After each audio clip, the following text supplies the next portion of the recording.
마가복음 80번째 시간이죠. 나의 왕, 나의 주, 예수 그리스도라는 제목으로 말씀을 전하도록 하겠습니다.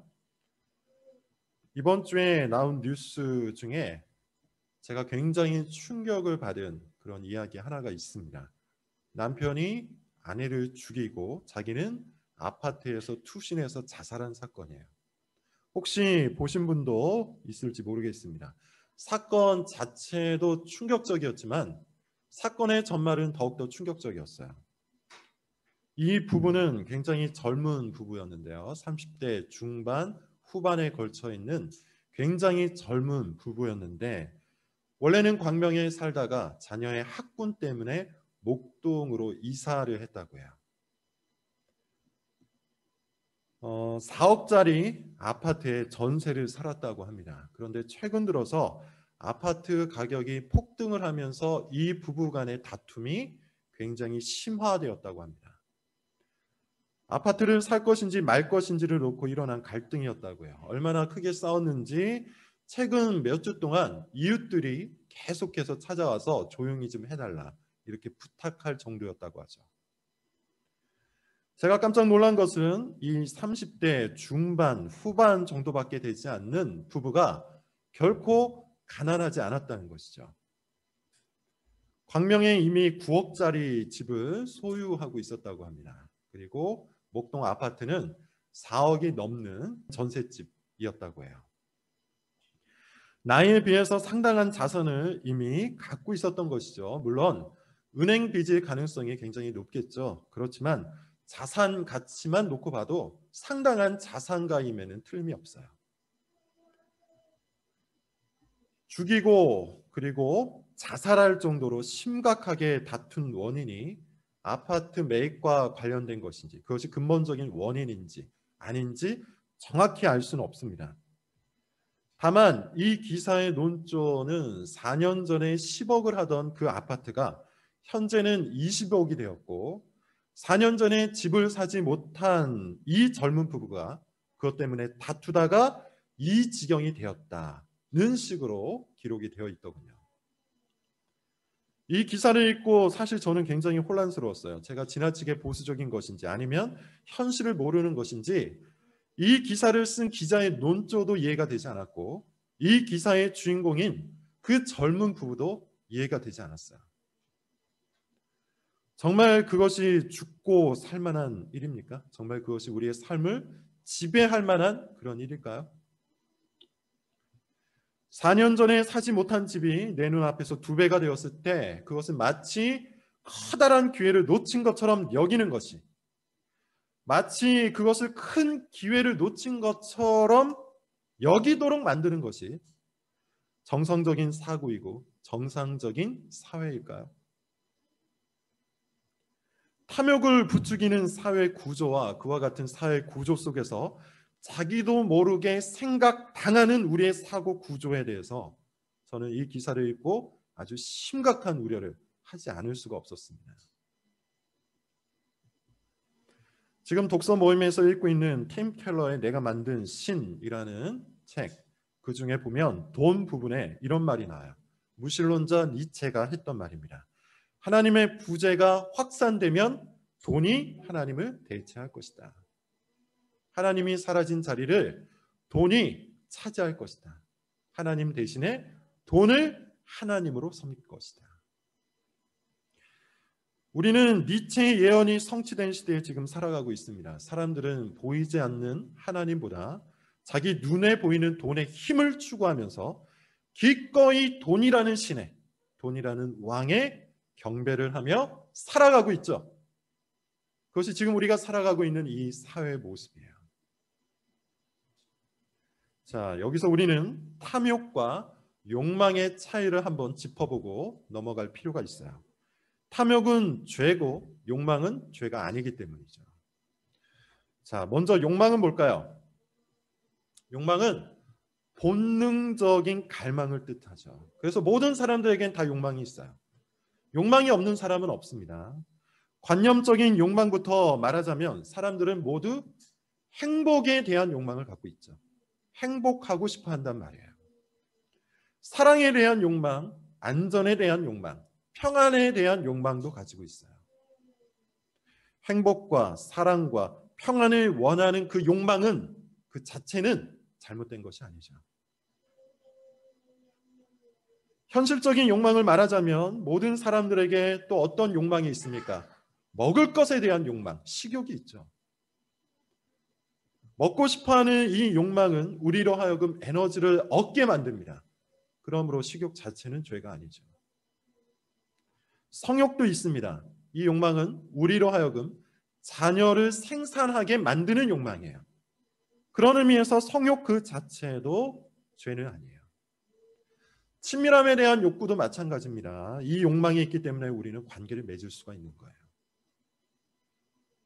성경은 이런 욕구, 이런 욕망 자체를 죄라고 말하지 않아요. 그렇다면 탐욕은 뭘까요? 탐욕은 그 욕망이 잘못된 동기, 잘못된 목표, 잘못된 방향을 향하는 거예요.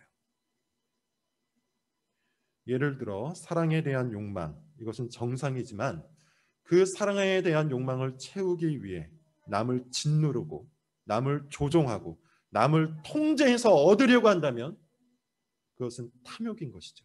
죄예요. 성욕 그 자체는 정상이지만 그 욕망을 채우기 위해 포르노를 보고 매춘을 하고 결혼 관계 밖을 상상하고 있다면 그것은 탐욕이요 죄인 것이죠.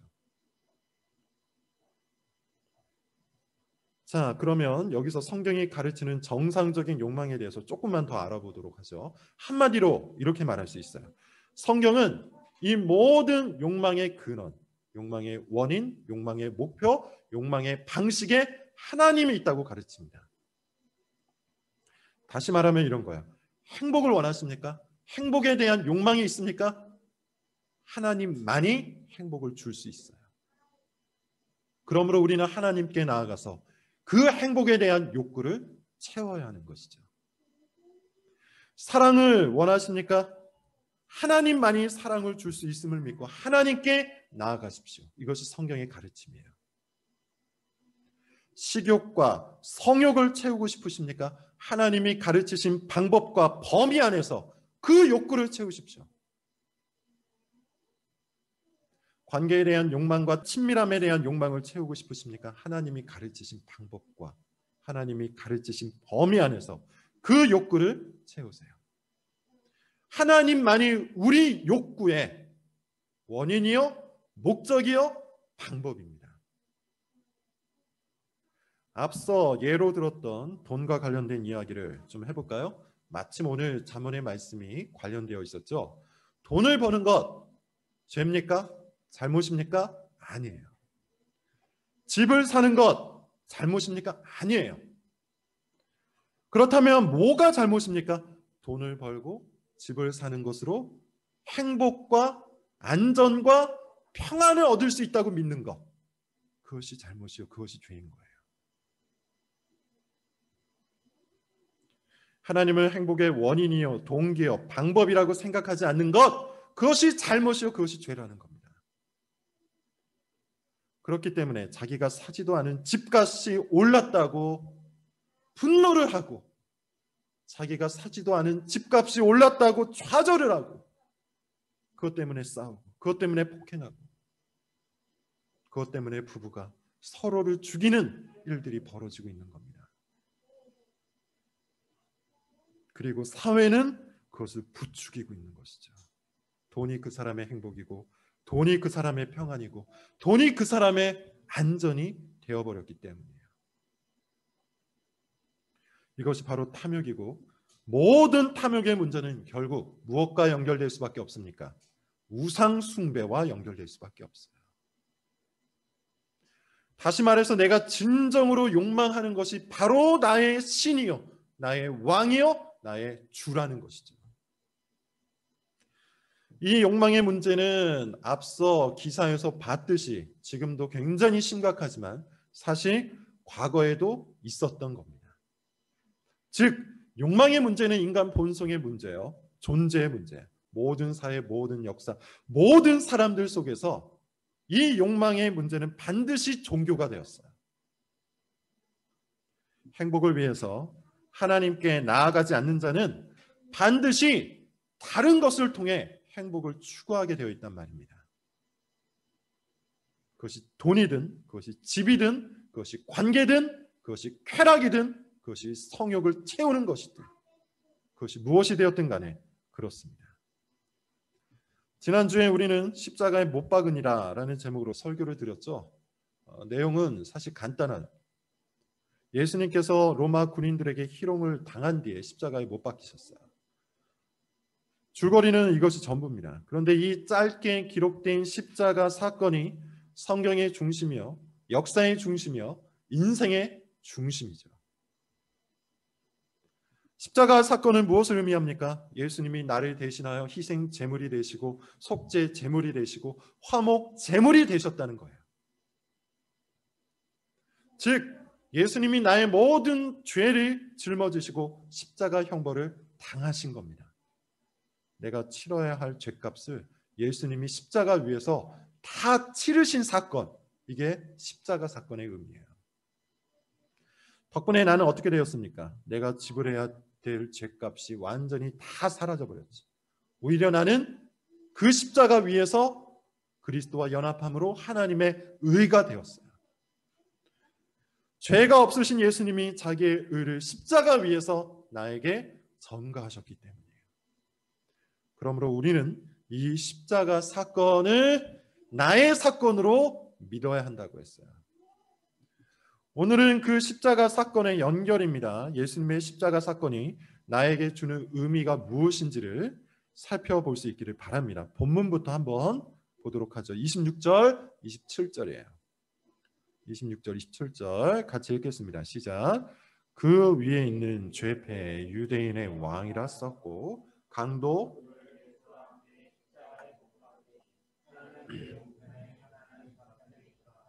십자가에 예수님이 못 박히셨어요. 그리고 그 십자가 위에 죄패가 있습니다. 무슨 죄를 지었는지 적은 나무판이에요. 유대인의 왕이라고 적혀 있었죠. 이것은 지난주에 이미 우리가 살펴봤어요. 로마 군인들이 예수님께 무엇을 입혔죠? 자색 옷, 붉은 옷을 입혔어요. 무엇을 씌웠습니까? 가시관을 씌웠죠. 이것은 왕이 입는 의복을 상징한다고 했어요. 그리고 예수님께 경례를 붙이며 유대인의 왕이여 라고 조롱을 했다고 했습니다. 다시 이야기하면 지금 예수님은 로마의 반역자로 처형되고 있다는 것을 뜻해요. 그런데 오늘의 처형자는 예수님이 혼자가 아니었죠. 두 명이 더 있어요. 27절을 보니 강도 둘이라고 합니다. 하나는 우편에, 하나는 좌편에 있습니다. 자, 성경을 조금 열심히 관찰한 분, 그리고 설교를 잘 들으신 분은 이 본문을 보면서 떠오르는 장면이 있을 거예요. 있어야 돼요. 뭡니까? 우리 한번 찾아볼게요. 마가복음 10장입니다. 마가복음 10장 35절부터 37절이에요. 마가복음 10장 35절부터 37절 같이 한번 읽어볼게요. 시작. 세베대의 아들 야고보와 요한이 주께 나와 여짜오되 선생님이여 무엇이든지 이르시되 너희에게 무엇을 하여 주기를 원하느냐 여짜오되 주의 영광 중에서 우리를 하나는 주의 우편에 하나는 예수님의 제자 중 야고보와 요한 이 둘이 예수님께 찾아와서 무엇을 요구하죠? 예수님의 우편을 주십시오. 예수님의 좌편을 주십시오. 이에 대해서 예수님이 뭐라고 말씀하십니까? 우리가 읽지는 않았는데 28절을 보면 이렇게 말씀하고 계세요. 너희는 지금 니들이 무엇을 구하는지 모르고 구하고 있다. 무슨 그림인지 여러분 이해가 되십니까? 야고보와 요한은 예수님이 예루살렘에 가면 이제 유대의 왕이 되어서 이스라엘의 왕이 되어서 영광도 얻고 명예도 얻고 돈도 얻을 것이라고 예측하고 있는 거예요. 그때 자기들에게 우편을 주고 좌편은 내달라 이렇게 요청을 한 것이죠. 제자들 중에 가장 높은 자리, 가장 높은 명예를 내어달라 이렇게 이야기한 겁니다. 결국 야고보와 요한이 예수님을 통해서 얻고자 했던 건 뭡니까? 말 그대로 이 세상의 부귀와 영화였어요. 우리식으로 이야기하자면 국회의원, 장관, 총리 하면서 돈도 많이 벌고 성공해서 큰 소리를 떵떵 치며 자기 이름을 빛내며 살아가기를 원한 겁니다. 누구를 통해서? 예수 그리스도를 통해서. 이것이 야고보와 요한의 진정한 욕망이었어요. 야고보와 요한은 예수님을 행복의 근원으로 여긴 것이 아니라 오히려 예수님을 이용해서 자기들이 진짜 원하는 욕망, 자기들이 진짜 원하는 행복을 획득하고 싶었던 것이죠. 그런데 오늘 본문을 한번 보시면 사실 그들이 요구한 것은 뭡니까? 오늘 본문에 등장하는 강도 둘의 자리였던 것이죠. 강도 둘이 매달린 십자가를 구하는 거였어요. 마가는 의도적으로 우편이라는 말, 좌편이라는 말을 두 장면에서 동일하게 사용을 한 겁니다. 이것을 통해 무엇을 보여주고자 한 것이죠? 예수님이 어떠한 왕이신지를 우리에게 보여주고 있는 거예요. 예수님은 단순히 우리를 부자 되게 만들려고 오신 왕이 아닙니다. 예수님은 단순히 우리를 성공시키기 위해서 오신 왕이 아닙니다. 예수님은 우리의 탐욕을 채우기 위해 이 땅에 오신 왕이 아니라는 거예요. 예수님은 십자가 위에서 우리의 죄를 가져가시고 우리를 소유하려고 오신 왕이에요. 자, 여러분, 지금 이 말이 얼마나 중요한 말인지 모릅니다. 종교와 기독교의 차이를 가르는 말이에요. 모든 종교의 목적은 어디에 있을까요? 결국 내가 왕이 되는 곳에 있어요. 내가 내 인생을 주도하는 것에 목적이 있어요. 사주를 보는 이유, 타로점을 보는 이유, 이게 결국 다 뭡니까? 내 탐욕을 이루고 싶기 때문에 보는 것이죠. 언제쯤 결혼할 수 있는지, 어느 지역에 집을 사야 돈을 더 많이 벌 수 있는지, 언제 무엇을 조심해야 내가 안전할 수 있는지, 이와 같은 자기의 탐욕을 채우기 위해 점을 통해 물어보고 있는 거예요. 그것을 통해 자기의 탐욕을 채워야 결국 행복하리라 믿고 있는 것이죠. 반면에 기독교는 어떻습니까? 참으로 유일하게 자기의 소유권과 주도권을 내어줄 때에만 비로소 행복을 얻을 수 있다고 가르치는 종교예요. 내가 나의 인생의 왕이 되어서 내가 원하는 탐욕을 채울 때 행복하다고 가르치는 다른 종교와는 달리 예수님이 나의 왕이 되셔야만, 예수님이 나를 소유하셔야만 내 욕망이 진정으로 채워지고 그럴 때 내가 진정으로 행복할 수 있다고 가르치는 종교. 그게 바로 기독교예요. 다시 이야기하면 예수님은 우리를 거짓 행복에서 해방시키시고 참된 행복으로 이끄시기 위해 십자가 위에서 죽으신 겁니다. 자기 생명을 죗값으로 지불하고 우리를 사신 이유가 바로 그거예요. 우리의 참된 행복을 위해서 그렇게 하신 겁니다. 그래서 성경은 끊임없이 하나님 안에 있는 자를 복 있는 자라고 얘기하죠. 행복한 자라고 얘기해요. 우리가 행복한 이유는 돈이 있기 때문도 아니고 남들보다 잘났기 때문도 아니고 원하는 것을 모두 소유했기 때문도 아니에요. 오히려 하나님이 우리를 소유하시기 위해 자기 아들을 십자가에 내어주셨기 때문에, 그래서 우리가 하나님의 소유가 되었기 때문에, 예수님이 우리의 왕이 되셨기 때문에 우리가 행복한 거예요. 자, 그런데 어떤 사람은 이와 같은 이야기를, 이와 같은 교리를 뜬구름 잡기라고 생각을 하죠. 사실 많은 사람들이 교회를 다니면서도 그렇게 생각합니다. 돈과 한번 비교를 해보죠. 돈이 있으면 당장에 우리가 할 수 있는 것들이 참 많죠. 돈이 있으면 뭘 할 수 있습니까? 여러분들이 지금 사고 싶은 것들을 다 살 수 있어요. 돈이 있으면 또 뭘 할 수 있습니까? 여러분들이 원하는 집을 살 수가 있습니다. 차를 살 수가 있습니다. 그렇게 우리는 우리가 원하는 것을 살 때마다 행복하다고 믿어요. 그래서 돈이 행복의 근원이요, 행복의 방식이라고 믿죠.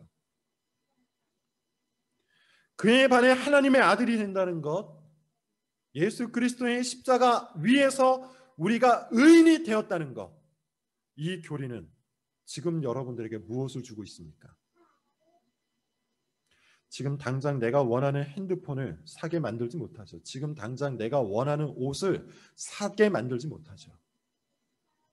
내가 원하는 성공을 줍니까? 그것도 아니에요. 그래서 사람들은 말로는 예수님을 나의 왕이요 나의 주라고 고백하지만 사실상 마음속으로는 돈을 자기의 왕과 주로 믿으며 사는 겁니다.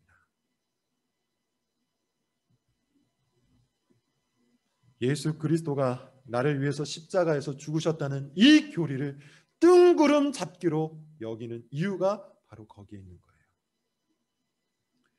돈을 왕과 주로 대놓고 모시는 불신자들은 이 예수님을 조롱하고 희롱하죠. 반면에 교인들은 그렇게 하지 말아야 되는데 말과는 달리 사실상 교인들도 예수님을 진정 나의 왕과 주로 섬기질 않아요. 이것이 이 시대 교회의 비극인 겁니다. 예수님이 진정으로 자기를 행복하게 해준다고 믿지 않는 거예요. 예수님보다 자기를 행복하게 만들어주는 다른 것들을 사실 더 의지하고 사랑하고 모시고 섬기는 겁니다. 그것이 우상숭배인데 심지어 교회마저도 그것을 대놓고 가르치기도 하죠. 다시 말씀드리지만 이것이 우리 시대 교회의 비극입니다. 본문에는 사람들의 요구를 전혀 들어주지 않은, 사람들이 원하는 행복을 전혀 제공해 주지 않은 예수 그리스도를 조롱하는 사람들이 세 부류가 나와요. 첫째는 지나다니는 사람들이었어요. 29절 30절을 같이 한번 읽어볼게요. 본문입니다. 시작. 지나가는 자들은 자기 머리를 흔들며 예수를 모욕하며 이르되 아하 성전을 헐고 사흘에 짓는다는 자여 내가 너를 구원하여 십자가에서 내려오라 하고. 지나다니는 사람들 누구를 말하는 걸까요? 일반 시민들을 말하는 겁니다. 그들이 볼 때 예수님은 사기꾼이에요. 머리를 흔들며 모욕했다라고 하는데요. 이것은 마치 손가락질을 하며 조롱을 했다는 말과 같은 말이에요. 이렇게 말을 했다고 해요. 아하, 네가 바로 성전을 헐고 사흘 만에 다시 짓는다고 했던 그 사기꾼이구나. 자, 어디 한번 내려와서 너 자신을 구원해봐라. 그렇게 뜬구름 잡기만 이야기하더니 지금 네 모습을 봐라. 이 조롱의 의미는 좀 더 구체적으로 말하면 이런 겁니다. 구원자라더니, 행복을 준다더니, 돈과 성공과 명예를 줄 수 있다더니 고작해야 로마 사람들에게 십자가 형벌을 받고 죽어간다고? 자기 자신도 구원하지 못하는 인간이 어떻게 구원자가 될 수 있단 말인가? 너는 가짜다. 너는 허상이다. 너는 뜬구름 잡기에 불과하다. 너는 사기꾼이다. 너는 아무것도 아니다. 이것이 지나다니던 사람들이 예수님을 향해, 십자가에 매달리신 예수님을 향해 조롱했던 내용이에요. 그리고 그 이유가 무엇입니까? 예수님이 자기들이 원했던 탐욕을 전혀 채워주지 못한 채 십자가에서 죽으셨기 때문이에요. 로마를 무너뜨리고 이스라엘을 온 세상의 1등 국가로 만들어서 자기네들을 명예와 영광과 풍요를 누리는 시민으로, 백성으로 만들어줘야, 그래야 구원자인데 그렇게 하지 않고 십자가에 죽어버린 겁니다.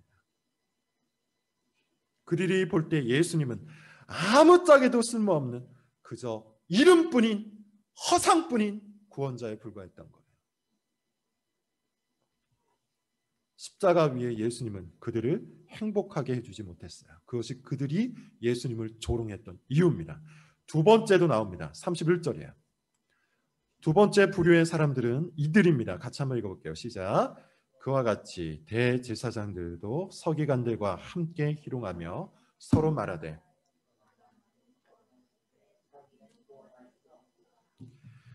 두 번째 부류의 사람들은 누굽니까? 예수님을 십자가에 못 박았던 대제사장들과 서기관들이에요. 이들은 서로를 보고 말했다고 해요. 이제서야 안도를 하며 서로를 보고 이렇게 이야기한 거예요. 남을 구원했으면서 자기는 구원하지 못한다? 이거 가짜구만. 대제사장 무리가 원했던 것은 뭡니까? 그들의 탐욕, 그들의 행복은 어디에 있었죠? 지금까지 자기네들이 만들어왔던 바벨탑, 곧 예루살렘 성전을 유지하는 것에 있었어요. 거기에 자기네들의 영광과 명예와 풍요와 부여와 자기네들의 모든 것이 있었기 때문에 그것을 무너뜨리려고 했던 예수 그리스도를 십자가에 죽여버린 것이죠. 예수님이 십자가 위에 달리자 그들이 드디어 안심을 했습니다. 계속해서 자기네들이 원했던 탐욕을 채울 수 있게 되었다. 그렇게 믿은 겁니다. 계속해서 행복을 유지할 수 있을 것이라고 믿은 것이죠. 자, 세 번째 부류의 사람이 나와요. 32절입니다. 32절 같이 읽어볼게요. 시작. 이스라엘의 왕 그리스도가 지금 십자가에서 내려와 우리가 보고 믿게 할지어다 하며 함께 십자가에 못 박힌 자들도 예수를 욕하다. 세 번째 부류의 사람들 누굽니까? 예수님과 함께 십자가에 못 박혔던 강도 두 명이에요. 그들이야말로 정말로 구원이 필요했던 사람들이었죠. 그들이야말로 지금 죽어가고 있었잖아요. 그런데 구원자라고 불리는 예수님이 어때요? 자기네들과 똑같이 십자가에 매달려 죽어가고 있는 거예요. 자기네들이 진정으로 원하는 것을 제공해 주지 못하는 가짜 왕, 가짜 그리스도, 가짜 구원자, 그들을 이 강도 두 명은 실컷 욕하고 있어요. 자, 여러분, 이 장면을 한번 잘 상상하여 생각을 한번 해보십시오. 지금 성경이 말하고 있는 이 본문이 말하고 있는 장면들을 상상해서 머릿속에 그림을 그리며 한번 생각을 해보시라는 겁니다. 예수님을 조롱하고 있는 이 세 부류의 사람들을 상상해 보세요. 그들은 각기 다른 이유로 예수님을 조롱하고 욕하고 있지만 사실은 동일한 이유죠. 그 이유가 뭡니까? 예수님이 가짜 왕이라는 거예요. 가짜 왕이라는 말은 그 말 속에 숨어있는 그 뜻이 뭡니까? 왕이라면 마땅히 자기네들이 원하는 것을 이루어줘야 하는데 그렇게 하지 않았다는 거예요. 로마로부터 해방시켜주고 성전에서 계속하여 잘 먹고 잘 살도록 해주고 십자가에 못 박히지 않도록 해주고 돈을 더 많이 벌게 해주고 직장에서 더 잘 나가게 해주고 남들과 비교할 때 하나도 뒤떨어지지 않게 해주고 내가 정말로 행복할 수 있도록 능력을 발휘해서 모든 것을 다 해주는 그런 진짜 왕을 원했는데 예수님은 그렇게 하지 않으신 거예요. 오히려 내가 가장 혐오하고 내가 가장 싫어하는 실패의 상징 십자가에서 매달려 죽고 계신 겁니다. 이것이 그들이 예수님을 조롱하고 있었던 이유였어요. 그렇다면 여러분, 우리는 어떻습니까? 우리는 지금 십자가 위에 예수님을 보면서 어떤 마음을 갖고 있습니까? 십자가 위에 예수님 때문에 행복하십니까? 십자가 위에 예수님 때문에 우리의 진정한 갈망이 채워지고 있습니까? 십자가 위에서 형벌을 받고 계신 예수님 때문에 여러분의 마음이 풍요로워지고 있는지 묻고 있는 거예요. 만약에 그러하다면 여러분은, 우리는 그리스도인이에요. 그런데 만약 그 반대라면 어떨까요? 예수님을 조롱했던 당시 사람들처럼 혹시 예수님의 십자가를 올려다 보기도 싫은 사람이 있습니까? 듣고 싶지도 않고 생각하고 싶지도 않은 그런 사람이 있습니까? 십자가 위에 예수님을 생각해도 전혀 행복해지지 않고, 십자가 위에 예수님을 바라봐도 전혀 감동스럽지 않다면 미안하지만 그의 믿음은 치명적인 문제가 있는 거예요. 그는 예수님을 가짜 왕으로 여기고 있었던 이 세 부류의 사람들과 동일한 마음을 품고 있는 것이기 때문이에요. 앞서 말한 것처럼 그는 예수님이 행복의 근원이 되신다는 이 말을 뜬구름 잡기 정도로 여기고 있을 겁니다. 그렇다면 예수님은 어떻게 우리의 진정한 행복이 되실 수 있을까요? 예수님은 정말로 뜬구름이 아니라 진정 우리 인생의 행복이 되실 수 있는 분입니까? 그렇습니다. 역사 속에 수많은 신앙인들이 예수님 한 분 때문에 행복을 누렸죠. 그 행복이 얼마나 큰지 자신의 모든 것을 희생할 정도였어요. 대표적인 인물이 바로 야고보와 요한이에요. 여러분, 앞서 우리가 이야기했던 것처럼 원래 그들은 어떤 모습이었습니까? 예수님을 이용해서 자기네들이 원하는 것을 채우고자 했던 사람들이었죠. 그런데 훗날 야고보는 첫 번째 순교자가 돼요. 예수님 때문에 자기 생명을 던진 첫 번째 제자가 돼요. 예수님을 진정한 행복으로 여겼기 때문에, 예수님을 참된 왕으로 여겼기 때문에 기꺼이 자기 생명을 바친 겁니다. 요한은 또 어떻습니까? 반모섬이라는 곳에 유배를 가죠. 왕궁의 화려한 삶을 원했던 그가 척박한 섬 생활을 기꺼이 택했어요. 왜요? 예수 그리스도를 자기 인생의 진정한 왕으로, 진정한 행복으로 받아들였기 때문입니다. 이와 같은 믿음의 선조들은 헤아릴 수 없이 많이 있어요. 왜 그들은 돈보다, 성공보다, 명예보다, 심지어 자기 생명보다 예수님을 더 사랑했던 걸까요? 바로 예수님의 십자가 사건 때문이죠. 그 십자가 사건이 자기를 진정으로 행복하게 만들어준다는 사실을 알았기 때문이에요. 그것은 믿었기 때문이에요. 믿음의 눈에 그것이 들어왔기 때문이에요. 바로 십자가 그 자리에서 예수님이 우리의 모든 죄를 가져가셨기 때문에, 바로 그 자리에서 예수님이 우리를 의롭게 하셨기 때문에, 바로 그 자리에서 우리에게 영원한 생명과 영원한 풍요를 약속하고 계시기 때문이에요. 여러분, 한번 생각을 해볼까요? 유람선 안에는 온갖 좋은 것들이 가득 있죠.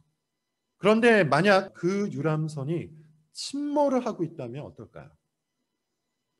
그 유람선에서 가장 비싼 방을 얻은들, 그것이 행복일까요? 침몰하고 있는 그 유람선에서 선장이 된들, 그것이 행복일 수 있을까요? 그 유람선에서 맛있는 밥을 실컷 먹은들, 그것이 행복이 될 수 있습니까? 진짜 행복은 어디에 있을까요? 침몰하는 유람선에서 나를 구원해 줄 수 있는 구조선에 내가 탈 수 있게 되었다는 소식이겠죠. 구조선 티켓을 손에 쥐고 있는 것만큼 침몰하고 있는 유람선에 타고 있는 사람을 행복하게 만들어주는 것이 없어요. 예수님의 십자가 사건이 바로 그겁니다. 그러므로 우리가 진정으로 행복하려면 이 지식을 알아야 되는 것이죠. 첫 번째, 지금 내가 침몰하고 있는 유람선에 타고 있다는 사실을 알아야 돼요. 즉, 내가 죄인이라는 것을 알아야 돼요. 두 번째, 침몰하고 있는 유람선에서 나를 구원해 줄 구조선에 올라타야 되겠죠. 즉, 예수 그리스도가 나의 구원자라는 것을 믿어야 돼요. 이 두 가지 지식을 알 때, 그리고 믿을 때 우리는 비로소 이 땅에서 제대로 된 행복을 누릴 수 있는 겁니다. 돈을 벌 수 있어요. 집을 살 수 있어요. 성공을 할 수도 있어요. 그러나 돈과 집과 성공이 침몰하고 있는 이 유람선 안에 있는 것들에 불과하다는 것을 꼭 알아야 돼요. 그것은 진정한 행복이 없다는 겁니다. 진정한 행복은 우리가 죄인이라는 것. 그래서 침몰할 수밖에 없다는 것. 그러나 예수님이 십자가 위에서 우리의 모든 죄를 가져가시고 우리를 구원해 주신다는 것. 그래서 예수님이야말로 우리 인생의 구조선이 되신다는 것. 그분만이 우리에게 진정한 행복을 줄 수 있는 진짜 왕, 진짜 주님이 되신다는 것. 이것을 알고 믿는 것에 있는 겁니다. 행복을 추구하는 것은 잘못된 일이 전혀 아니에요. 모든 사람은 행복을 추구합니다. 그런데 행복의 방향과 방법을 제대로 알아야 한다는 것이죠. 지금 여러분이 추구하고 있는 것, 그것이 진짜로 여러분들을 행복하게 해줄까요? 서론에서 예로 들었던 그 부부는 4년 전에 집을 사서 10억을 남겼으면 정말로 행복했을까요? 이 비극이 일어나지 않았을까요? 그 행복이 지속되었을까요? 돈을 벌 수 있는 기회를 또 놓쳤다는 어떤 사실로 인해서 또 분노하고 다시 싸우고 다시 좌절하면서 평생 그렇게 살지 않았을까요? 우리가 침몰하고 있는 배에 타고 있다는 것을 알아야 돼요. 이것은 성령께서 가르쳐 주시는 겁니다. 부디 이 자리에 있는 모든 사람들에게 성령께서 죄에 대해서, 심판에 대해서, 의에 대해서 가르쳐 주시기를 간절히 바랍니다. 기도하겠습니다.